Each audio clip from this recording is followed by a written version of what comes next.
자, 오늘 뉴스 맛집 코너죠. 유쉐링 가이드 최영일 시사평론가와 함께 정치권 현안 이슈부터 얘기 나눠보겠습니다. 안녕하십니까? 용화. 네. 뭐 국민의힘 조금 전에 들어온 속보도 있긴 한데 이거는 뭐 언급하고 뒤에서 다시 나눠볼게 얘기를. 어쨌든 그 국민의힘의 비상대책위원들 명단이 발표가 됐고요. 그렇죠. 그리고 무엇보다 의원총회에서 권성동 현 원내대표에 대해서 재신임 다시 한번 믿고 따르기로 하겠다라고 결정이 났다고 합니다.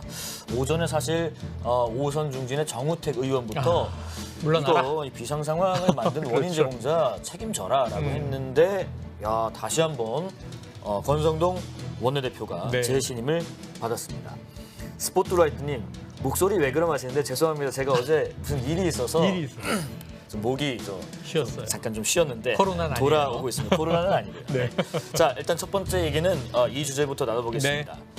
어제 광복절 경축사에서 윤석열 대통령이 담대한 구상이라는 것을 발표했는데 맞습니다. 요지는 북한이 비핵화 조치를 하면 여러 가지 경제적인 지원을 하겠다는 건데 그 경축사 내용 중에서 담대한 구상 그 부분에 대한 얘기를 직접 한번 들어보겠습니다. 북한이 핵 개발을 중단하고 실질적인 비핵화로 전환한다면 그 단계에 맞춰 북한의 경제와 민생을 획기적으로 개선할 수 있는 담대한 구상을 지금 이 자리에서 제안합니다.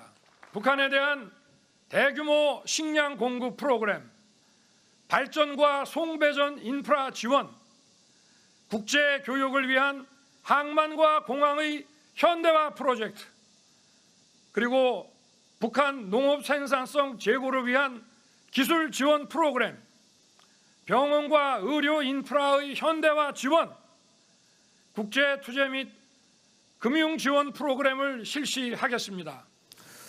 어제 하루 쉬었더니 또 지금 출석하시는 속도가 늦네요. 빨리빨리 불러오시고요. 자, 방금 얘기한 담대한 구상, 뭐 그래픽도 저희가 준비했고요. 북한이 호응할까요? 자, 이게 MB 정부 때 비핵화 3000이라는 프로젝트가 있었는데 비슷해요. 기억납니다. 핵만 내려놓으면 우리가 경제적으로 북한의 발전을 대대적으로 지원하겠다. 그때 뭐 듣지도 않았죠, 북한이. 핵 개발 계속 했잖아요.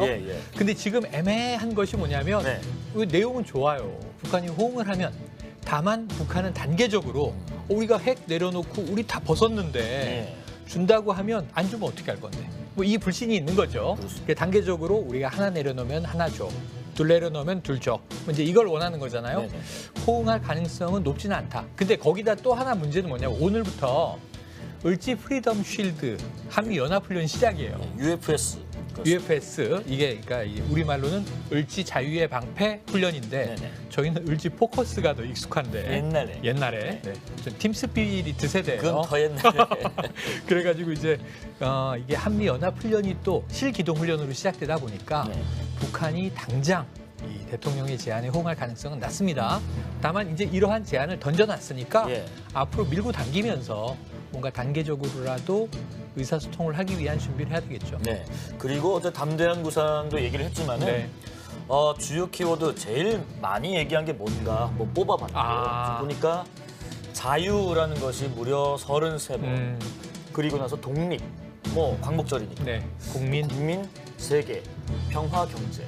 뭐 요 위주로 혁신은 뭐 어제 많이 얘기하잖아요. 어쨌든 자유라는 거를 30번 넘게 얘기를 했고요. 취임사 시즌2다. 취임사 때도 36번 언급이 돼서 거의 비슷한 수준이에요. 그런데 이제 어제는 광복절이다 보니까 역사적인 날이지 않습니까? 그래서 일제강점기, 해방 전, 해방 후 지금까지 앞으로 미래, 독립을 위한 자유, 그리고 지금 우리가 이제 번영을 통한 자유, 미래는 또 이제 세계 시민과 함께하는 자유, 이러한 이제 자유 시리즈가 계속 나와서 야당은 또 비판 일색이에요. 취임사 시즌 2냐 뭐 이렇게 비판을 하고. 그 어제 하나 또 한일 관계 얘기하셨으니까. 한일 관계 나왔죠. 예전에 제가 학교에서 배웠던 김대중 오부치. 이거를 계승하겠다고. 교과서에 나오죠. 과거사 문제보다는 관계 개선이 시급하다. 이런 입장이었던 것 같습니다. 그래서 이제 자유에서 시작을 해서 자, 이 미래에는 결국은 이 세계 평화를 만들기 위해서 세계 시민의 연대가 필요한 거 아니냐. 예. 거기에서 가장 중요한 가까운 이웃이 바로 일본이다. 네네. 그래서 이웃을 이제 함께 연대하는 이웃으로 표현을 했어요. 예. 근데 이제 보통 광복절에는 우리의 뭐 자주독립이라든가 또 일본의 과거사를 많이 따끔하게 언급하는 역대 대통령들이 많았기 때문에 네네. 너무 좀 우호적인 거 아니야? 일본에? 뭐 이런 이제 반응도 있습니다만 예. 어쨌든 이제 윤석열 대통령의 방점은 거기에 찍혀 있었죠. 그리고 요까지만 얘기하고 넘어가겠습니다. 지지율 내일 뭐 벌써 취임 100일인데 100일입니다. 하루 앞두고 윤석열 대통령 국정 수행 지지율 30.4%로 전주보다 조금 아주 조금 한 네. 9%포인트 0.9. 10%포인트 정도, 네. 1%포인트 정도 죄송합니다. 그렇죠. 올랐습니다. 자, 그런데 왜 올랐을까? 네네네. 더 떨어질 곳이 없어서 예. 올랐을까요? 사실은 통계 전문가 입장에서 네네. 보면 네. 저게 오차범위 내기 때문에 네. 뭐 굳이 올랐다 내렸다 하기도 쉽지 않아요. 0.9, 뭐 1%포인트 이내에 이제 들어 있습니다. 예. 근데 이제 1.1%포인트네요. 1%포인트 이제 때인데 굳이 왜 올랐는가를 이제 변수, 요인 분석을 해보면 네. 자, 휴가를 다녀오셨고 그다음에 8월 8일 지난주에 복귀를 했죠. 예. 그래서 도어 스태핑 방식을 좀 바꿨다. 그렇죠. 매일 대통령의 발언이 도저히 문제가 되는, 논란이 되는 경우가 많았어요. 예. 근데 휴가 이후에는 발언 논란은 없었어요. 모두 발언 형식으로 준비된 메시지를 먼저 내고 네네. 기자들에게 이제 한두 가지 질문을 이제 받고 답하는 형식이었는데 예. 상당히 도스태핑이 좀 정제됐다. 어떤 실화 논란은 좀 멈춘 것 같다. 예. 근데 그럼에도 불구하고 또 많은 분들이 지난주에 폭우 때의 대처가 문제가 있었다. 논란이 있었잖아요. 예. 근데 그것은 여론조사에 충분히 반영되지 않은 것 아닌가. 그래서 지난주에 보면은 이 플러스 요인도 있고 또 마이너스 요인도 있는데 네네. 어쨌든 어찌 보면은 보합세로 유지되고 있다. 네. 근데 내일 이제 100일이잖아요. 네. 그래서 대통령실 입장에서는 뭔가 좀 모멘텀을 만들어서 올라가야 되는데 역시 가장 좀 안전하기도 하고 근본적인 문제이기도 한 민생의 방점이 찍힐 것으로 예상을 해봅니다. 예. 바보님 24% 아니었나 하시는데 이게 뭐 여론조사 기관마다 조금씩 다르긴 합니다. 달라요. 자, 두 번째 주제는 저희 뭐 처음에 말씀드린 국민의힘 얘기입니다. 비대위. 네. 하여튼 조금 전에 비상대책위원 당연직 분들 포함해서 네네. 명단이 발표가 됐고요. 9명. 어떻게 이런 명단을 추리게 됐는지에 대해서 기자들이 취재를 많이 하니까 전화도 많이 했겠죠. 네. 이분 안 한다고 했다는데요? 혹은 이분 맞아요? 여러 가지 물었는데 주호영 비상대책위원장이 비대위원 선출에 있어서 뭐 큰 문제 없었다. 인선하는 데 있어서 뭐 원활했다. 기자들이 좀 오해한 거다. 여러 가지 입장 밝혔습니다. 그리고 왜 오늘 이 비대위원을 추리게 됐는지 그 의미까지 직접 한번 들어보시죠. 무슨 뭐 인기가 없어서 제안했는데 거부했다 그런 사람이 한 분도 없었어요. 제가 어제 오후부터 여러 가지 고민을 하고 어제 오후부터 전화로 허락을 받고 이런 과정을 거쳤는데 제가 제안했던 분들 중에서 사양하거나 했던 분은 한 분도 없습니다. 가급적 당을 조기에 안정화시키고 신뢰를 회복할 수 있는 사람으로 구성을 했는데 6분이 되다 보니까 충분히 대표성을 고려했습니다마는 많은 영역을 대표하기에는 6명으로서는 조금 어려움이 있었다는 말씀을 드리고 6명 그러니까 모두 이제 권성동 원내대표 당연직 빼고 성일종 정책위원장 빼고 위원장 성일종 정책위원장 빼고 하면 6명입니다. 누구누구신가요? 그러니까 9명인데 당연직 3명 권성동 원내대표가 들어가는 게 옳으냐 그러냐 의총에서 재심했으니까 끝난 문제고요. 자, 6명 중에 2명은 초선 의원입니다. 엄태영 의원. 그렇죠? 그리고 이제 전주회 의원, 판사 출신이죠. 그 두 분이 초선 의원 그룹으로 비대위 원으로 들어갔고 또 이제 재선이면서 전 의원입니다. 정양석 전 의원. 이분은 뭐 워낙 익숙한 얼굴이에요. 왜냐하면 이제 김종인 비대위 때도 당 사무총장을 맡아서 여러 가지 이제 당의 살림을 또 이제 진두지휘했었어요. 아마 20대하고 18대인가 2번 하셨을 거예요. 맞습니다. 그래서 이제 뭐 관록이 있는 또 이 당직을 워낙 많이 거쳤습니다. 그렇습니다. 그래서 이제 당의 살림을 또 비대위가 끌어가야 되니까 어찌 보면 총무 역할로 들어갔다 이렇게 볼 수 있겠고. 뭐 여기까지는 뭐 사실상 원내 인사. 원내 인사들이죠. 원내 인사 중에 좀 눈에 띄는 분. 원내 인사 중에 지금 이름이 제일 많이 거론되는 게 주기환이라는 이름인데. 주기환. 누구지 주기환? 그러면 왜냐하면 바로 지난 지방선거 때 국민의힘 후보로 광주시장에 도전했던 인물이에요. 근데 이분은 경찰 행정학으로 교수를 지내고 있었어요. 네네. 그런데 윤석열 대통령과 인연이 있어요. 검사 시절에 이 검찰에서 수사관을 지냈던 분이에요. 그러셨구나. 그러니까 윤석열 검사, 주기환 수사관 같이 이제 손발을 맞춰서 검찰 일을 했었는데 또 그렇게 묶여있겠네요. 이분이 정치권으로 왔는데 조금 한 가지 무리를 최근에 빚은 적이 있는 게 뭔가요? 주기환 후보가 아니고 그 아들이 대통령실의 6급 행정관으로 채용이 돼서 예를 들면 뭐 강원도의 우모 씨 아들, 뭐 황모 씨 아들 그리고 이게 또 광주에 출마했던 주모 씨 아들이 다 대통령실에 있다 해서 이게 사적 채용 아니냐라는 논란이 있었던 인물이에요. 그러다 보니까 주기환 들어봤는데 이 아드님이 대통령실의 행정관으로 발탁이 됐던 게 사적 채용 논란이 있었던 분이다. 그래서 이제 굳이 왜 그런데 지금 문제는 6명의 위원들이 당연직 빼고 이 대통령실과는 별로 연이 없어요. 윤핵관들은 없어요, 사실은. 근데 이제 유일하게 주기환 비대위원 정도가 대통령실과 그래도 소통이 될 만한 인물이 아니냐라고 이제 뭐 낙점 이유를 해석을 하고 있고요. 나머지 두 명은 청년 몫입니다. 비교적 젊은 아주 젊습니다. 84년생과 86년생이에요. 최재민 의원은 최재민 도의원인데 강원도 의원. 의원. 그러니까 이제 광역의회, 지방의회 의원인데 뭐 굉장히 이제 열심히 청년 활동을 해서 중앙청년위의 부위원장까지도 지냈더라고요. 근데 어쨌든 청년으로 들어갔고 또 한 분은 이제 청년이면서 또 여성입니다. 이 이소희 이분은 세종시의원이에요. 시의원, 변호사 출신. 변호사 출신의 세종시의원인데 이분이 가장 젊죠. 그래서 이제 남성, 여성, 청년이 비대위원으로 포함이 됐다. 이렇게 구성이 됐네요. 이렇게 깜짝 인사는 없는 것 같습니다. 깜짝. 엄태영, 전주회, 정양석. 깜짝 인사인 줄 알고 처음에 염태영 이렇게 하고 이분 민주당 인사예요. 전수원 시장. 근데 염태영이라고 자꾸 오보도 났는데. 그래요? 엄태영 의원입니다. 엄태영, 전주회, 정양석, 주기환, 최재민, 이소희까지 비대위원 인선이 됐다는 소식 전해드리고 지금 좀 전에 권성동 원내대표에 대해서 재신임 절차가 있었어요. 의총에서요. 그리고 좀 전에 가결됐고 비대위원 명단 발표가 있었고 추인됐고 3시부터는 그럼 뭘 하고 있는 거예요? 마지막 단계인데 이 들어보셨겠지만 전국위원회 그전에 상임전국위원회 그러니까 비대위원들을 상임전국위원회에서 추인하는 걸 하고 있는데 이 과거에도 일전에도 그랬듯이 ARS 전화 방식으로 투표를 하는 겁니다. 뭐 이제 문제없이 가결될 것 같아요. 그럼 당연직 3분, 주호영 비대위원장, 여기에 권성동 원내대표, 성일종 정책위 의장, 지금 말씀드린 6분의 비대위원이 포함돼서 9명의 비대위가 오늘로 추인까지 끝나면 공식 출범하는 거예요. 그래서 이제 출범이다. 공식 출범. 자, 그런데 오늘부로 주호영 비대위가 공식 출범하는 날인데 내일 이준석 대표, 국민의힘 이준석 대표의 비상대책위원회 효력 정지 가처분 실신청 첫 심의가 있습니다.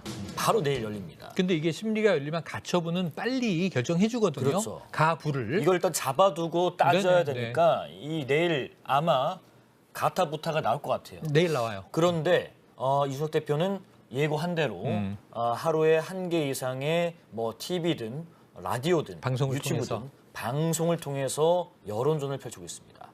오늘 뭐라고 했는지 또 얘기 한번 들어보겠습니다. 이 XX, 저 XX가 그 대선 과정에서 굵직하게 이제 2번의 어떤 그 트러블이라고 할까요? 그런 게 있었잖아요. 그때도 있었을 테고요. 그 뭐 시점은 제가 일부 특정하지 않습니다만은 꼭 그 2번에만 극한돼서 한 건 아닌 걸로 알고 있습니다. 그래요? 일부러 자리 배치를 그렇게 했다고 생각하시는 겁니까? 그게 제가 정상적인 상황에 저 같은 사람은요. 아이 그런 거야 무슨 실무자의 실수겠지 이렇게 하는 타입이거든요. 근데 어제 누가 그렇게 얘기하는 거 진짜 그랬나? 지난달 초에 대통령 측과 자진 사퇴 시기를 조율한 중재안이 오갔다라는 보도가 있었습니다. 맞습니까? 누가 그 얘기해서 저는 이런 제안에 거절했어요. 그게 답니다. 지금 크게 3개 있어요. 일단 EXX, 저 XX라는 모욕적인 말을 한두 번 들은 게 아니다. 더 있다. 그리고 두 번째로는 취임식 때 봐라. 취임식 자리 배치. 안 나오는 가렸다. 이상한 자리에 있었잖아요. 일부러 한 거 아닌가? 마지막으로.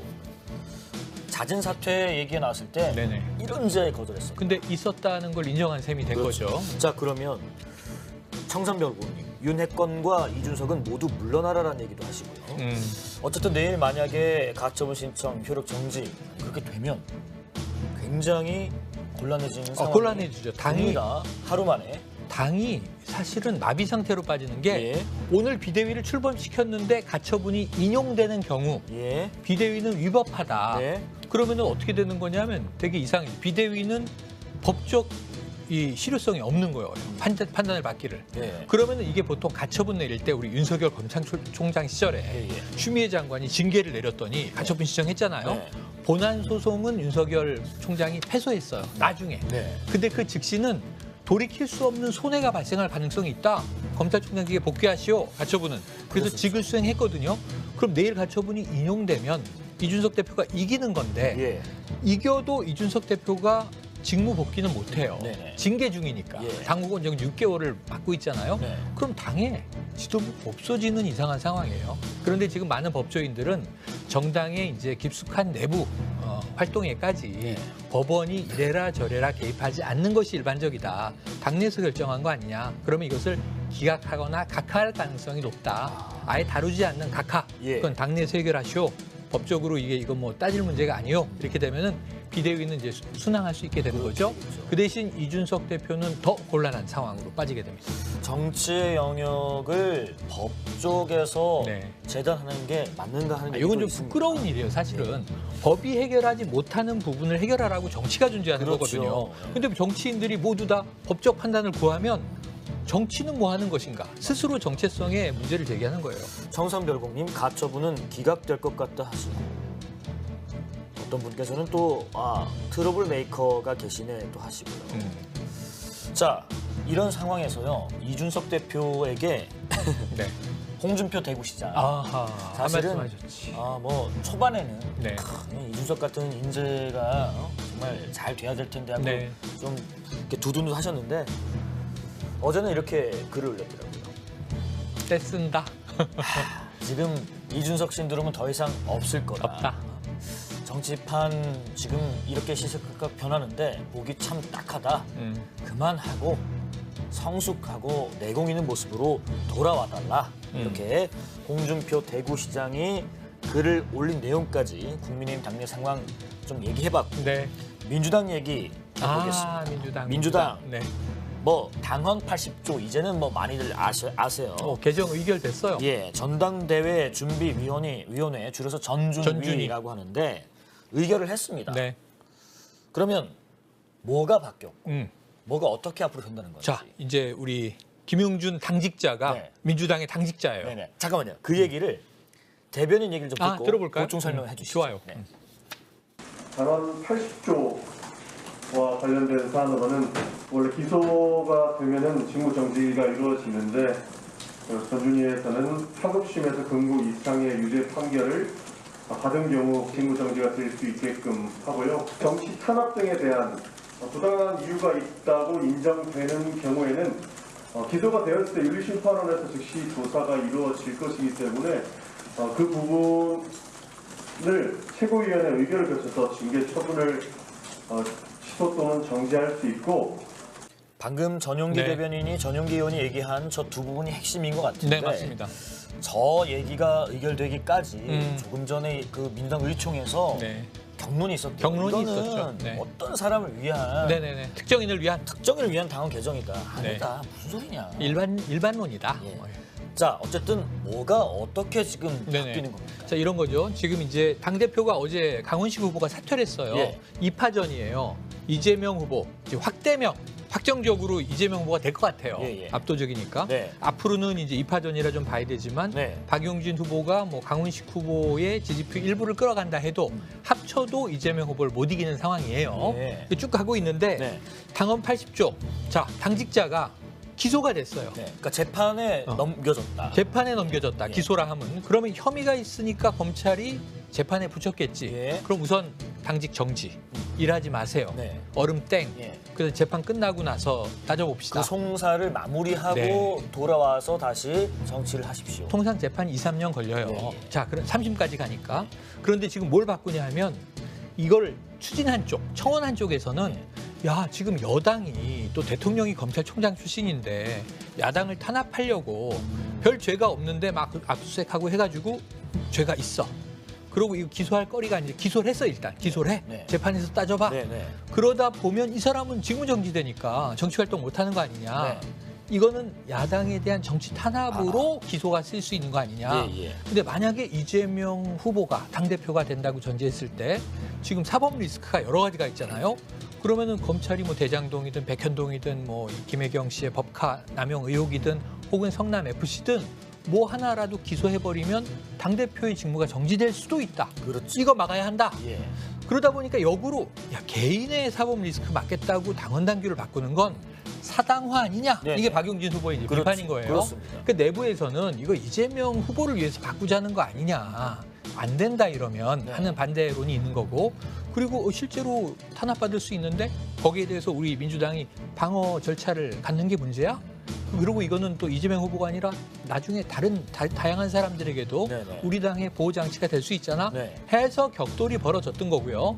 결국은 강훈식 후보 입장이 절충안이라 따라보면 자, 이건 특정인을 위한 사당화라고 보긴 어려운데 예. 타이밍의 문제다. 네. 하필 전당대회로 가고 있는 이 와중에 당원당규 바꾸자고 하니까 예. 특정인을 위한 것처럼 보이지 않느냐. 그렇습니다. 그래서 오늘도 오비 일학이라는 얘기도 나왔어요. 그러니까 지금 기존에는 재판에만 넘겨져도 직무 정지가 되는데 이제 하급심에서 유죄, 1심에서 만약에 유죄 1심에서 정도는 나와야 금고 이상의 유죄. 직무 정지를 할 수 있는 그렇습니다. 거고, 두 번째는 정치 탄압 등에 대한 부당한 이유가 인정되는 경우에는 기소되면, 그러니까 재판에 넘겨지면 윤리심판원에서 될 경우이기 때문에 네네. 최고위원회 의결로 이거를 취소하거나 정지할 수 정지할 있다. 그렇죠, 그렇죠. 이거는 약간 최고위가 더 위에 있게 되는 거죠. 최고위가 최상위의 결정을 예, 하게 되는 기구죠. 예. 그러니까 윤리심판원 결정을 예. 최고위가 바꿀 수 있는. 예, 바꿀 수도 있고 인정할 수도 있고 마지막 의사결정 절차를 하나 더 갖겠다 이렇게 볼 수 있고 네. 그래서 그렇게 되면은 뭐 어쨌든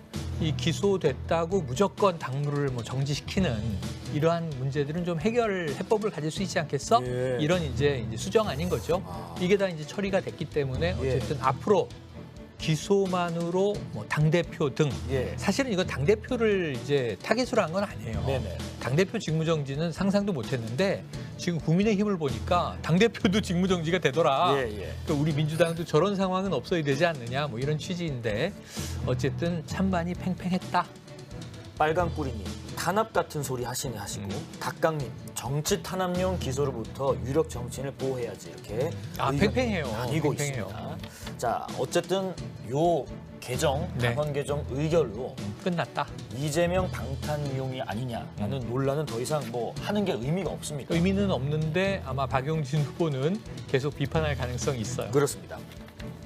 다음 주제 넘어가 보겠습니다. 네. 사실은 그 지난 9일에 발표를 하려고 했었는데 그때 이제 폭우가 8일에 엄청 와서 미뤘죠. 한번 미뤘는데 오늘 발표를 했습니다. 이번 정부 첫 주택 공급 방안인데 네. 핵심은 여러분 쉽게 좀 규제를 완화해서 그렇죠. 공급을 많이 하겠다. 그렇죠. 맞죠? 그렇죠. 어떻게 좀 네네. 늘려나갈 계획인가요? 그러니까 이제 숫자를 보시면은 뭐 지역별 연도별 계획이니까 거기는 뭐 개념치 않으셔도 되고요. 네네. 뭐 굳이 우리 지역을 찾아보실 수는 있지만 크게는 자 원래 후보 시절에 윤석열 대통령이 250만 호 공급 네. 이거는 여야 후보가 비슷하게 했던 거고 그랬었어요. 우리는 여기다 얹어서 더 플러스 알파 플러스 알파. 플러스 알파는 20만 호로 오늘 발표가 됐습니다. 270만 원. 그렇죠. 전체 270만 호. 근데 여기서 20만 원 늘렸구나. 근데 왜냐면 오세훈 시장의 바로 지난주 발표를 보면 반지하 주택 앞으로 없애겠습니다. 예. 그럼 서울에 20만 호가 사라지거든요. 그렇죠. 그러니까 이게 플러스 알파가 이제 이렇게 또 상쇄가 되겠구나 싶긴 한데 근데 원칙이 두 가지예요. 네네. 하나는 민간 주도로 한다. 민간 주도. 두 번째로는 규제 완화로 한다. 규제 완화. 그래서 지금 뭐 재건축, 재개발 묶여 있는 지역들을 우선 이거 확대하게 되면 용적률이 높아지잖아요. 그러니까요. 그럼 호수가 늘어나게 되죠. 이러한 부분들. 그리고 이제 지금 택지도 더 발굴하겠다고 했는데 그렇죠. 오늘 발표도 안 됐어요. 네네. 그래서 어느 택지들에서 뭐 몇만 호, 몇천 호씩 더 그러니까요. 될까? 이게 궁금한 대목이라 후속 발표가 기다려지는 대목이에요. 안 그래도 오늘 부동산 시장에서 굉장히 오늘 발표 예의주시했습니다. 관심을 가졌죠. 신규 택지 입지 어디로 갈 거냐? 어디냐? 그러면 아까 말씀하신 규제 완화 어느 폭으로 할 거냐? 특히나 초과 이익 환수제. 네. 그러면 부담금을 뭐 얼마 어떻게, 기준에서 그렇죠. 얼마로 조정하겠다는지 이게 사실은 안 나왔어요. 그러면서도 알맹이가 새로 빠졌다. 짓는 곳에 또 임대주택을 이제 예. 강화한다는 얘기도 예. 같이 있는데 그래서 이 구체적인 얘기들을 왜 뺐는지 원희룡 국토부 장관에게 물어봤습니다. 한번 들어보시죠. 오늘 이 내용을 구체적으로 말씀드리지 못하는 이유는 국토부가 일방적으로 안전진단 기준을 발표해서 끝날 수 있는 문제가 아니라 지자체마다 사정이 다르고 또 그동안 많이 밀려있는 노후 아파트, 노후 주택들이 사정이 다름에 따라서 여기에 대한 보다 정밀한 접근과 협의 과정이 필요하기 때문입니다. 재건축 초과 이익 당연히 환수해야 합니다. 하지만 그 환수는 적정해야 하고 이 환수 제도가 정비 사업의 추진 자체를 가로막는 장벽이 되어서는 안 된다고 생각합니다. 합리적으로 조정하겠습니다. 이 내용은 법률 개정이 필요한 사항입니다.